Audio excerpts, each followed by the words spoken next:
morning, ladies and gentlemen, and thank you very much for the invite. I'm indeed very happy. It is going to be very difficult for me to even lift the ball, forget the idea of throwing the ball up in the air when you're talking about strategy. But let me hope that I'm able to live up to the kind of expectation that has been created, and I'm able to do justice to the role given to me. That's our new, incidentally, I hope you have all seen it, because that's the new logo that we have gone in. It's a new logo for SR. We have tried to change the entire thing of trying to move away from positive attitudes to positive action, and that says, let's begin. So let's begin with the whole thing. And this is a reality that each one of you really knows and wants to believe, but let me reiterate this whole concept.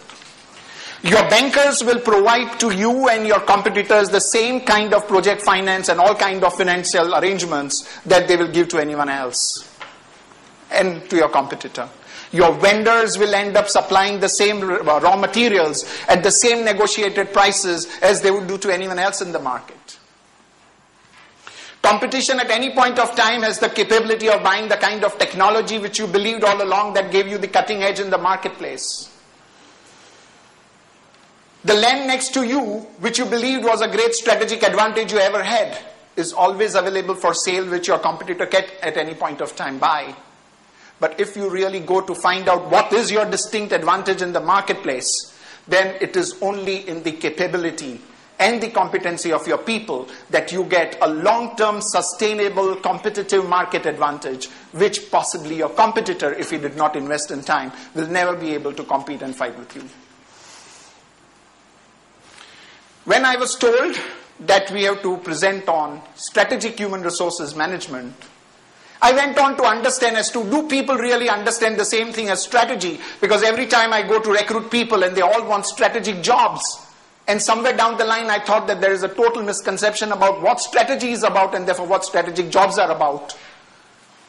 Strategy is predominantly a military terminology, and it makes reference to the commander-in-chief and the art that he is going to be having to be able to then present the science of warfare. So it is about art, it is not a science. Science of warfare exists. Strategy is about that art through which he connects the means, the science to the end results.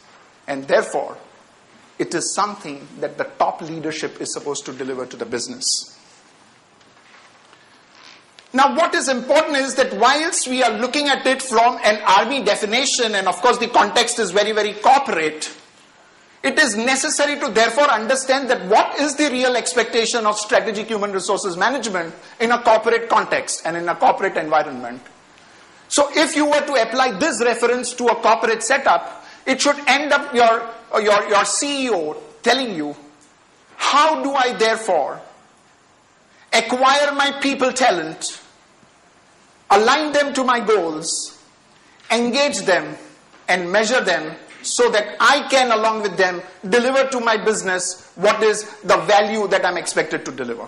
So predominantly, if the job of the CEO of the business is to deliver value to the business and its stakeholders, then his strategic human resources management is about how does he acquire, how does he align, how does he engage, and therefore how does he measure his people so that they contribute to him the value that he's thought that they will be contributing when he recruited them. So we went around summer of 2009 doing a survey with around 7 management trainees, asking people, around 1,500 professionals in India, over the net, through personal meetings, through structured interview, and we went around through a mixed bag of profiles. We went to different companies, we went to manufacturing companies, we went to IT companies, different hierarchical levels because we didn't want one slice of opinion on that. And we also went to some people who were loyalists in organizations, and we also went to some people who were frequent changers. And we asked them only 2 questions. Are you happy professionally? And if not, what is it that bothers you? Now, this is not about the findings of the survey, because there are several such surveys moving around in the market, and we all know what the responses would be all about.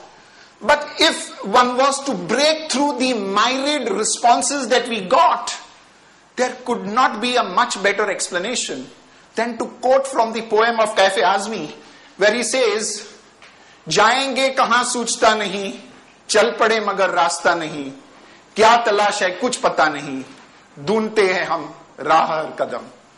And this, for the purposes of people who are not from India and who don't understand Hindi, the translated version of this means, and it collectively assimilates the responses that we got from people to these two questions. Yonder the destination, the journey is on. And yet, though the journey is on, there is always a search for the path. Know not what the search is for. They really don't know what the search is for. They're always looking for the way, while slowly their dreams are dying.